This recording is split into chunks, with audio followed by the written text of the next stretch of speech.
I'm Alan Wardis, and you're listening to Think Radio.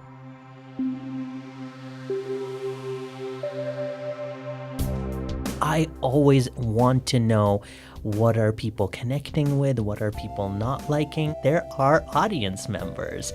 And I think a lot of times people lose sight of that. So constantly being in touch and go back to just being the person who's creating for other people. That's JS Mayank, professional screenwriter, director, and producer, on the cutting edge of a storytelling revolution in Hollywood. Stay tuned for another great conversation on this episode of Think Radio. Think Radio is supported by the Gunnison Country Times, Gunnison's locally owned hometown newspaper, and by listeners like you.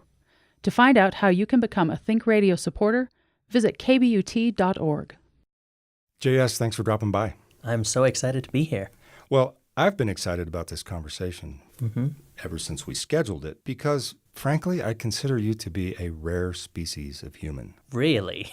Yeah. Please do elaborate. I plan to. Well, because out of the, I don't know, probably millions of people who at one point or another have said, yeah, I'd really like to write a screenplay. Right. You're somebody who's actually doing it.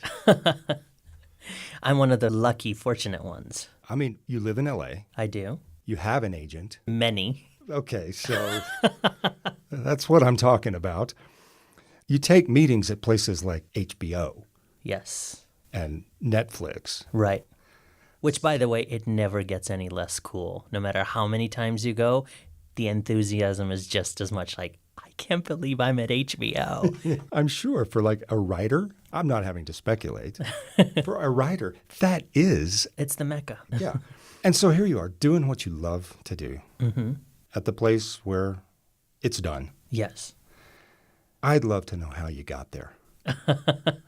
I mean, surely your parents, for instance, were very supportive and for your entire childhood dreamed of you becoming a Hollywood screenwriter. Yes, I wish I could say that. The first part of that is very much true. They've been incredibly supportive parents, but in a different way. You know, we talk about a good story being uniquely familiar, and so I don't have the cool accent, but I am actually a Brit. I was born in England, and before 15, I sort of grew up all over the world. I was in Europe, I was in India, Saudi Arabia, here in the U.S., and ever since I was a kid, I knew that I wanted to tell stories. I just didn't quite understand in what way, shape, or form that was going to come across.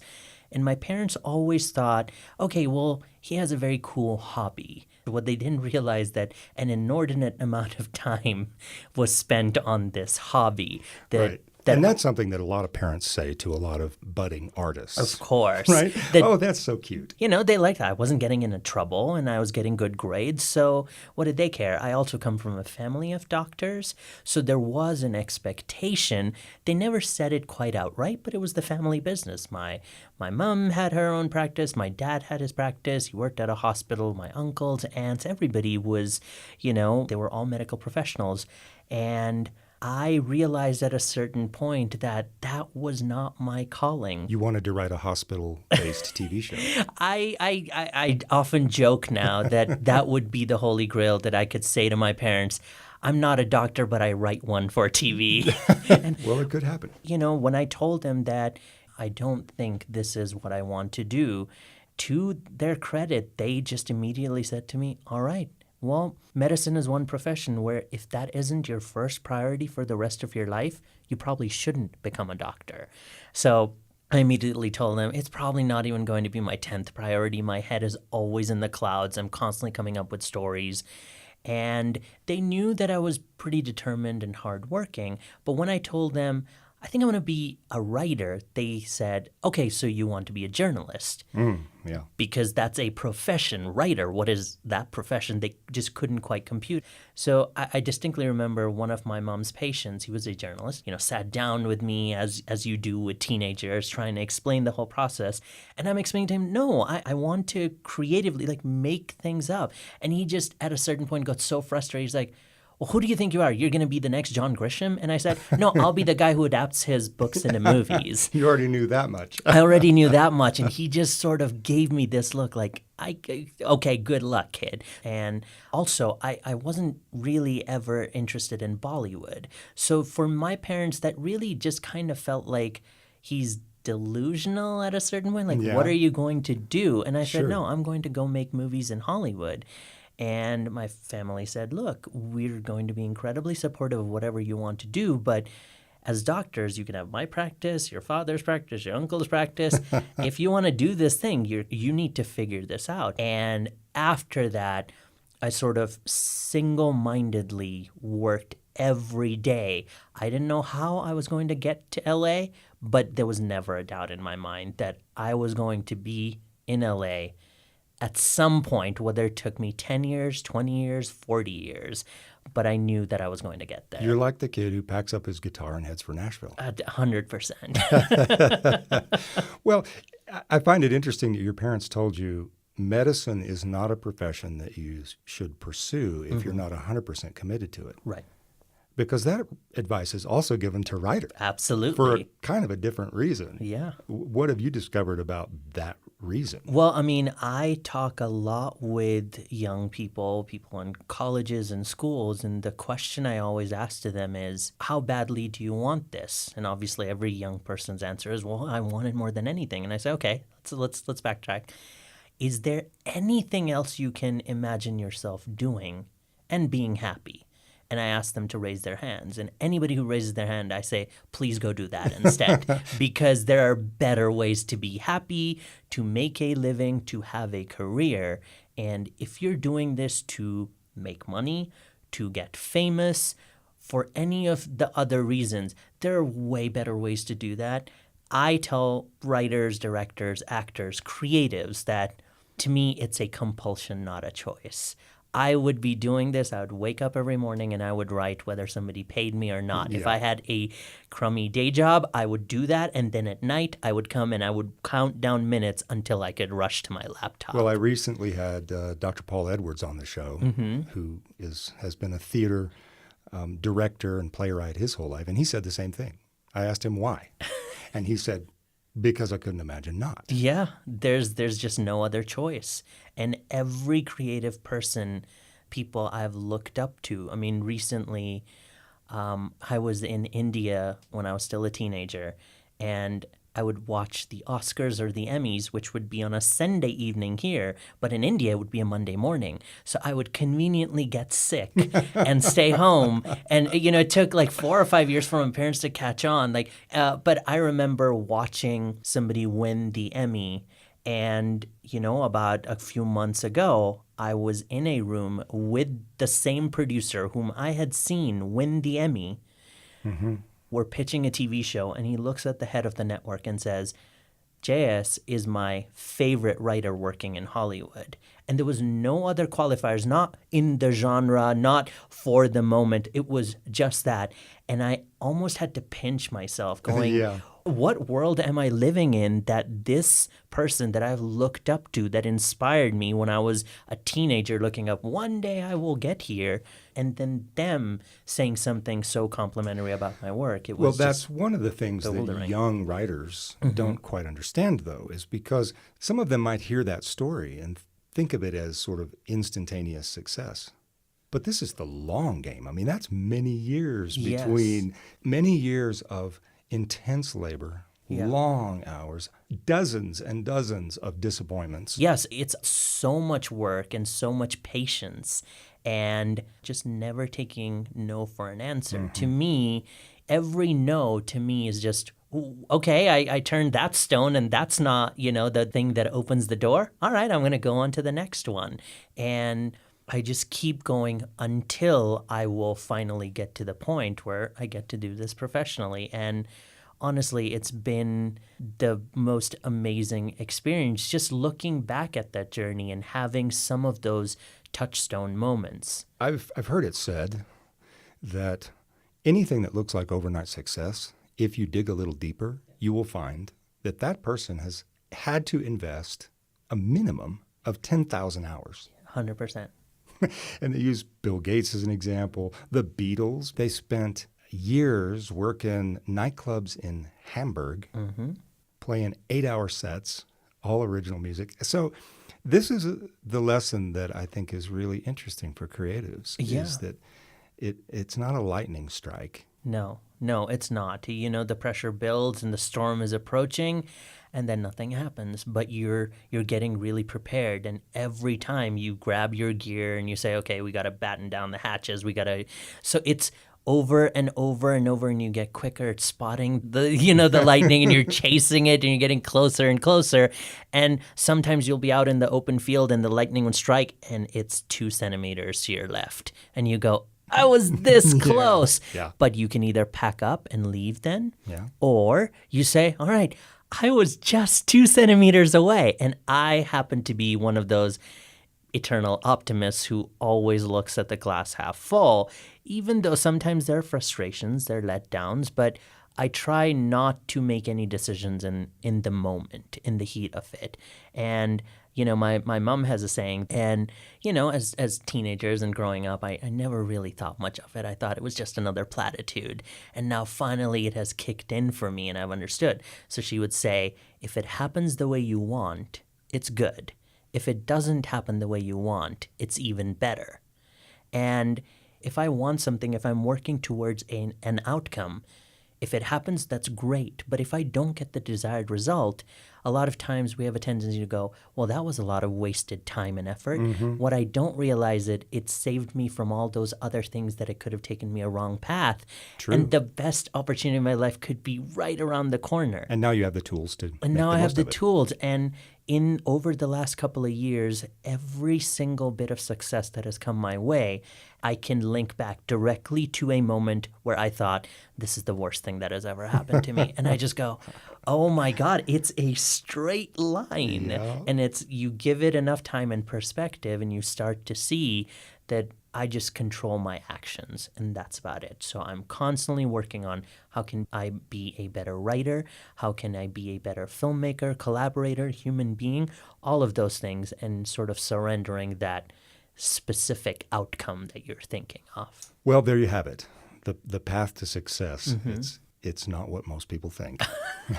Not even close. So going back to your childhood, and you knew you wanted to tell stories, that still is a pretty broad universe. You could have been writing comic books. You could have gone the John Grisham route and written novels. Right. Why film? What was it about film that captured you right from the beginning?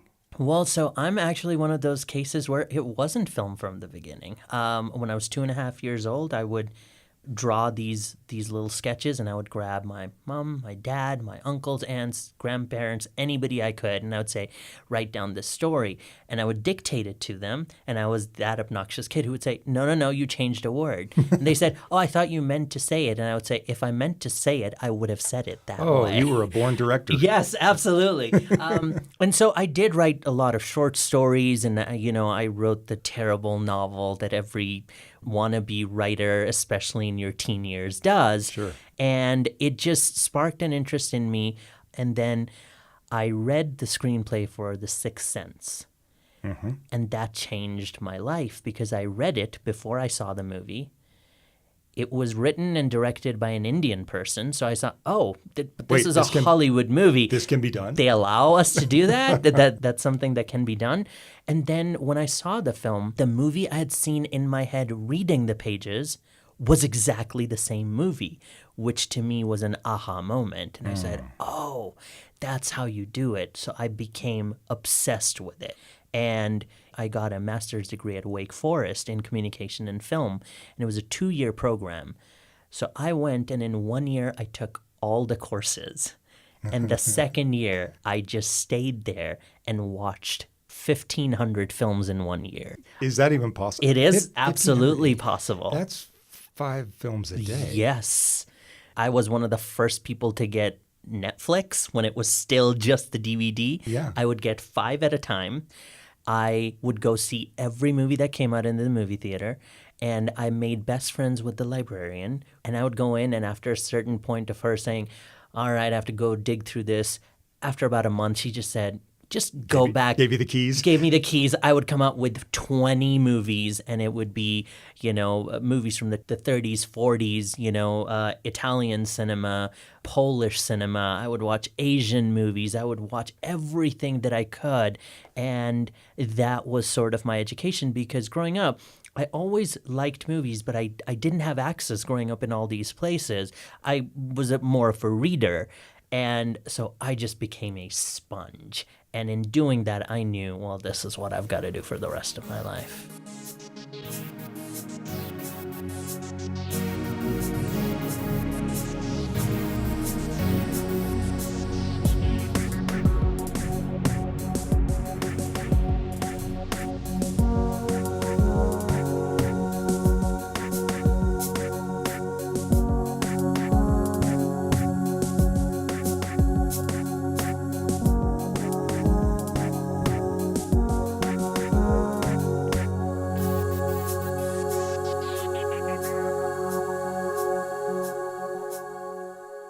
Well, so in that year, you watched a lot of really bad movies. Oh, yeah, absolutely. What'd you learn from the bad ones? That anybody can make a movie. But not everyone should. But not everyone should. But I think I learned so much about what works, what doesn't, and that also nobody ever sets out to make a bad movie. Of course That's not. an incredible lesson. That sounds simplistic, but I'll tell you a quick story if I could.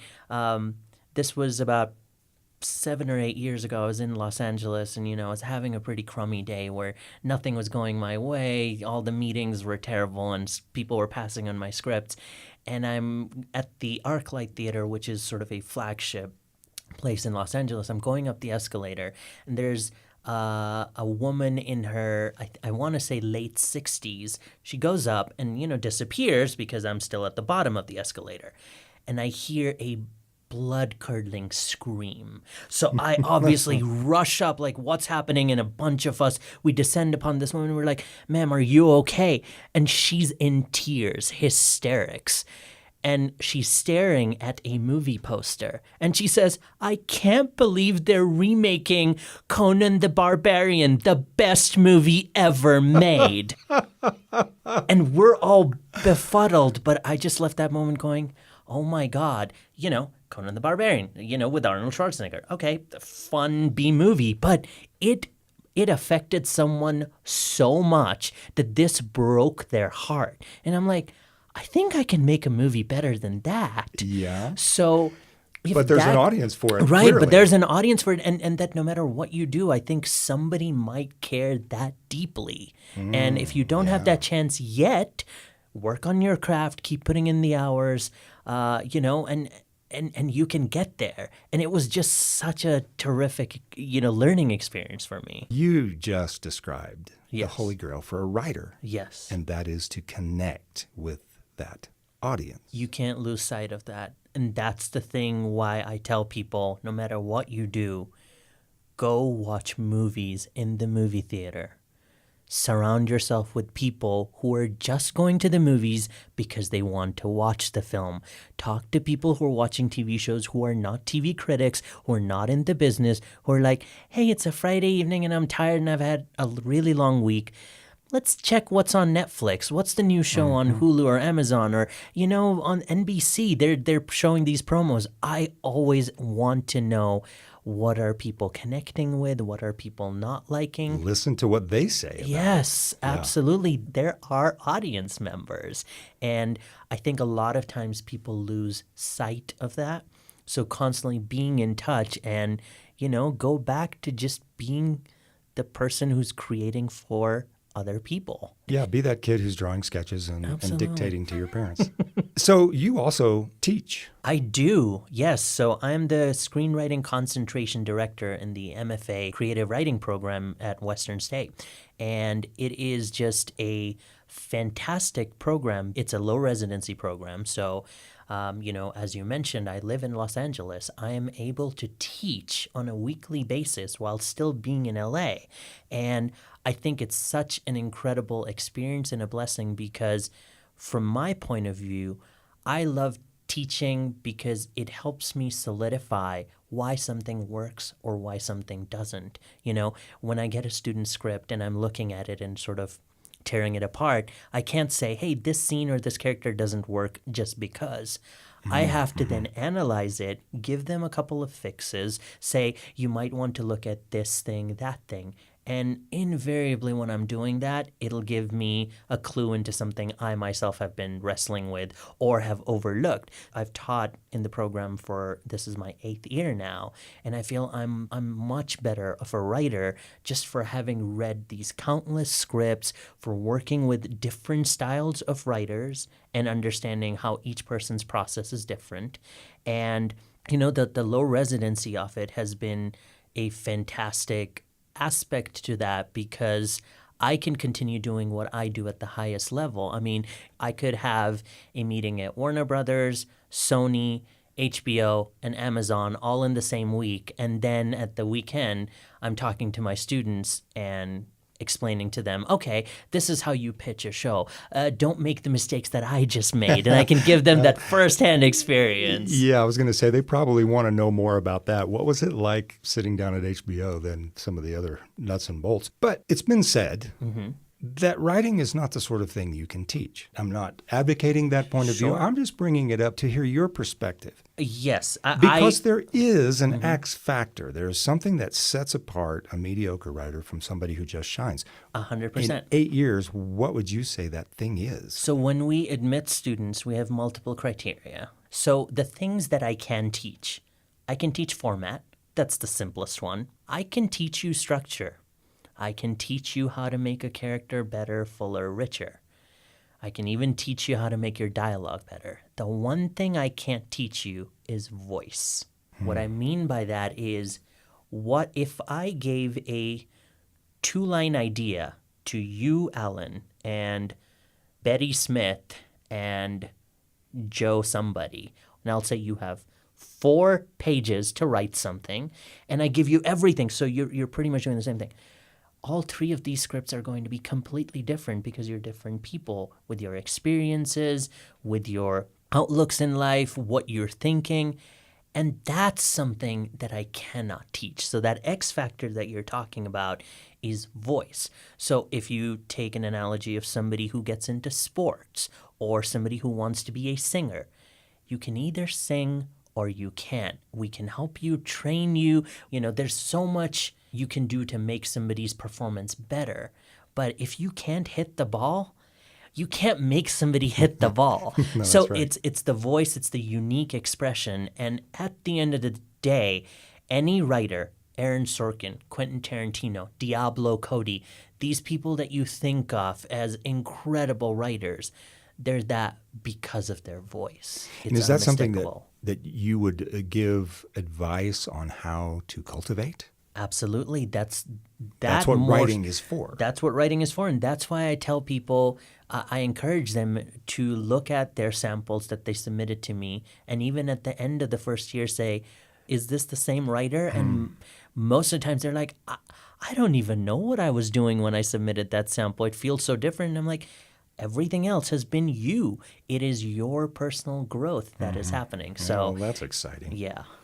Well, speaking of exciting, I think that the age we live in is really interesting. There are tectonic changes happening in how we tell stories, how we tell them, and how we consume them. I want to hear from you if you think these changes, and I'm referring to streaming services like Netflix, where there are no commercials anymore and you pay to play, so to speak. How is that changing storytelling? I think one of the things that's exciting storytellers is platforms like Netflix, Amazon, Hulu. They're actually empowering the storytellers to take chances. And they really are saying, swing for the fences. We don't want mediocre programming. We might cancel you after 1 season, but that first season, we're not going to give you too many notes. We'll let you do what you do. A lot of the runaway successes in recent times have been things where they were virtually untouched by executives and studios and networks where they said, look, here are the important people. We trust you. You're talented. We've liked your work. We like this vision. Go. Now, that's also different because in network TV, there's so much money involved. So on some of these streaming services, they're willing to take a chance because they're saying, it's not that big of a commitment for us. We're not spending NBC, CBS level of money, so we can actually give you a chance. We're not gunning for 22 episodes. We'll give you 8. So for creators, it is a cost-benefit analysis. Do I want to try to make that big money consistency? Or do I really just want to do what I want to do? And that's one of the biggest shifts to me is recently I was reading that the network executives have said it's so disheartening now because we're almost the last stop on the circuit for people after they couldn't sell anywhere on cable, and now they're doing a diluted version of their pitch for us. I could not believe that, but it makes total sense. Well, interesting that they recognize that it has to be diluted. Yes. That what these cable outlets have done, particularly the streaming services, is allow writers to be a whole lot more edgy. Yes. A lot more deep in their analysis of psychology and human behavior. Yeah, absolutely. The only thing I would edit there is for certain shows, yes, they can be edgier, but HBO and Showtime have FX has always pushed for edge.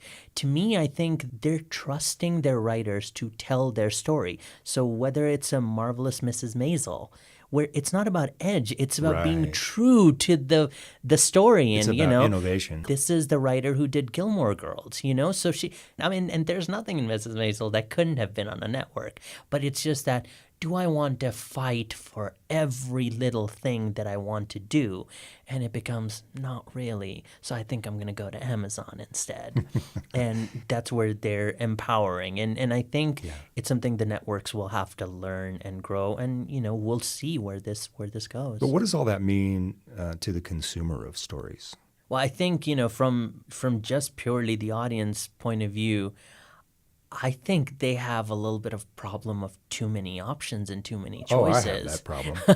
Where, every conversation, it used to be, hey, did you watch that episode of West Wing or Lost and Game of Thrones? And now it's all like, hey, are you watching this show? And like, oh, no, I haven't even heard of that. Are you watching this show? No, I need to put it on my queue. The first 10 minutes of any conversation are you just feeling guilty about all the shows that you've heard of that are amazing, but have no time to catch up on. But again, as creatives, we're living in like, oh my God, everybody can possibly have a show. And you also have a diversity of voice. There are so many shows that nobody would have even thought of that, hey, this could be a show. This could be an interesting point of view. And I feel a lot of people are getting chances to tell stories that the audiences are like, wow, I've never seen or heard anything like that before. And that, I think, is where it's exciting as a creator. Well, one thing about changes like that is you can never go back. Thankfully. The audience is trained now, and these writers are trained now. Absolutely. To expect this level of freedom and also quality. And sophistication. Yeah. JS, thanks for dropping by. Thank you so much. This Always has been a an pleasure. absolute blast.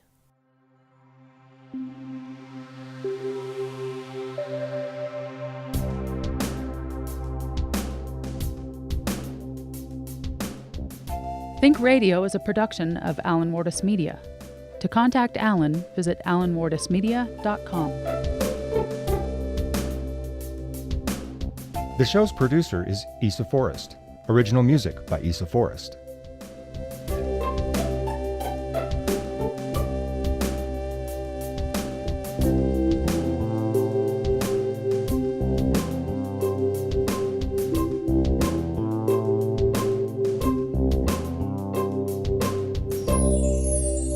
Thanks for listening. Join us next week for another great conversation on Think Radio.